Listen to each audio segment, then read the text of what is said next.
Lose something? Greetings, Okay, so DC Universe Online is one of the most popular games on the site right now. A lot of interest in it, and so a lot of people are already with it and playing it. But we thought for someone who hasn't tried it yet, we'd give you a primer, a little rundown, and maybe a little bit of what the fuss is about, okay? Yeah, so Jane, you've been playing it. I have been You've been superheroing it up and I've mostly been super-villaining it up. Okay. Yes, exactly. So for somebody who hasn't seen anything about the game, the premise, oh gosh, here we go, is that Lex Luthor travels back in time to tell Superman, Batman, and Wonder Woman that everyone has to club together to save the world from Brainiac in the future. Yeah. So they need to create a whole bunch more superheroes and supervillains, it turns out, by releasing this Brainiac technology on Earth, which creates your superheroes and supervillains, which neatly explains why you're not playing as any of the DC universe characters. So you're not playing as Batman and whatnot, but you are playing as your own original superhero or supervillain alongside or against those characters. It raises a lot of questions. Where do they get the midichlorians from? Exabytes. From Brainiac. Right, from the bad guy. Why does he in give the future? Them in the future. I don't know. Okay, so you got to accept this stuff. You got to accept this, right? So if you choose a superhero, you spawn into Metropolis in the police department, and if you choose a supervillain, then you come into Gotham in a nightclub in Gotham. Right. But the character creator, which is worth taking a look at, and the first thing you'll see, obviously, when you buy the game, you get your 30 days free, and it's pretty deep. So you choose your superhero, supervillain. So that's your morality, and then obviously your gender and your build and your personality, and your costume is completely customizable down to individual colors, and similarly the emblem on your outfit. Also your weapons and your powers style, your group of powers, so fire or ice or mental or nature and all of that. And I'm sure there's some more customization options in there as well. But the big thing is, so you can't be Batman, but you can create someone who looks. You can't be Batman. I can't be Batman. I keep trying. I keep going around at night. You can create a very Batman-like dude. You can create someone that looks like him, like Nick Cage in that from Kick-Ass. Quite in Kick-Ass. Okay. There are template characters, so if you're not the kind of person who wants to spend 2 or 3 hours creating a character, I mean, why would you? Then you can choose template characters which look uncannily like the familiar characters. So you can look a little bit like Superman if you want. Yeah. I'm not the sort of person that want to spend an hour doing my character, but I am the sort of person that would want to put a giant profanity on my chest.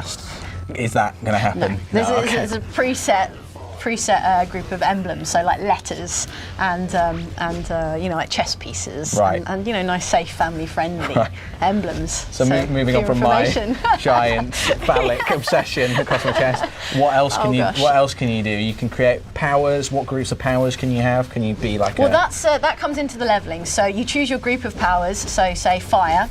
For my superhero, and then once you start leveling up and you start sinking points into the talent trees, and you get new abilities related to fire, for example, and also related to your kind of combat, so your weapons group, right?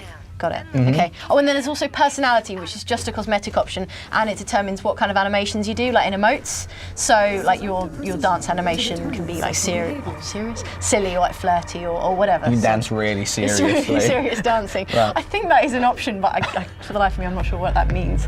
So, and flirty dance as well. Flirty dancing. Right. I'll capture some of that. We can have it on video. Okay. All right. Stuff. And so, what about the cities themselves? Because I mean, this is the real attraction. Getting to fly around Metropolis. And can you hold down a job, and what do you do in Metropolis? It's not like a life sim, so you don't actually have a job like a secret identity or anything like that. That would be cool. No, the environments at Metropolis and Gotham obviously completely different. Gotham is really gloomy and kind of gothy, obviously, and Metropolis always pretty dark. And you got the bat signal in the sky, which is excellent, and you can go check out Arkham Asylum.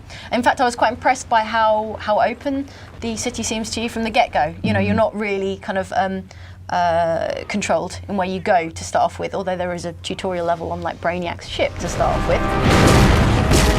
Cyborg, concentrate fire on Luthor while I call down some artillery.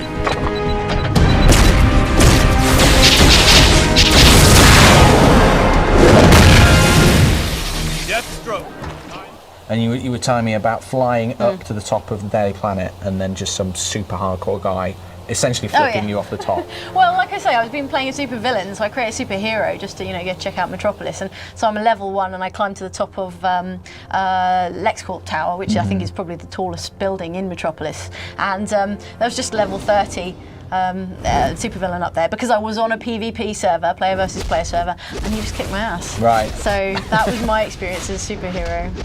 I'm a bit bullied. Yeah. As a superhero. Oh, that's a bad instance. Yeah. But I'm sure it's good just flying around these cities and kind of seeing what's going on. Can you kind of just get involved fighting random crime? Or? Yeah, the environments are really impressive, I found. And you do have quests, obviously. It's an MMO, so you've got quest-based things. They've talked a lot about taking the grind out of the game. And I mean, I have leveled quite fast, but I don't know if you can completely remove the grind from an MMO. Anyway, and then there's like instances, so kind of like raids where you'll be with other players and player versus player events. And locations, that kind of thing. And so the real superheroes, not the real superheroes, but the superheroes we all know and love. Canon superheroes. The canon superheroes. Right. They're the ones that dish out the actual quests themselves, and they're the ones that they're your mentor. Yeah. So in fact, yeah. Right. So they're quest givers. But you may also encounter them, say, like in an instance quest. So you might be fighting, I think I had Huntress as a supervillain we had to fight in an early instance.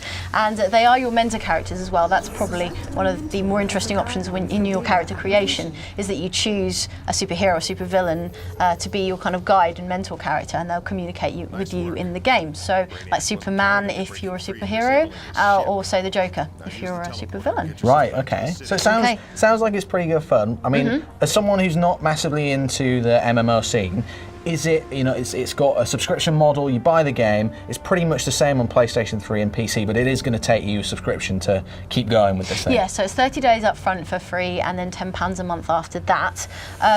Between the versions, I've been playing the PS3 one mostly, and the controls do feel good. It feels like an experience that's well tailored for a console experience, if you know what I mean.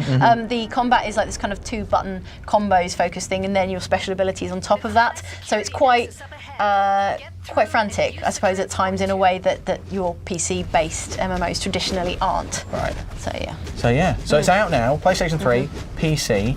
The two are not cross-compatible. No, so you only play with PS3. Yeah, if you want to play with your friends, get the same format. PC, but you've been playing on PlayStation 3. And your natural erring seems to be towards supervillain, which is worrying. Yeah, well, if you could be any superhero, you're more of a supervillain. You'd be more of a Lex Luthor I think type. Gotham's a little cooler as well, actually, to be honest with you. Fair enough. But the Falcones are gonna bust my kneecaps if you take this, and my kid won't get his operation. So you've been enjoying it, Lee? Yes. Worth a look. Worth a £10 a month subscription? I don't know, we'll see. I haven't been on it for a month yet, so. All right. Bring him to me.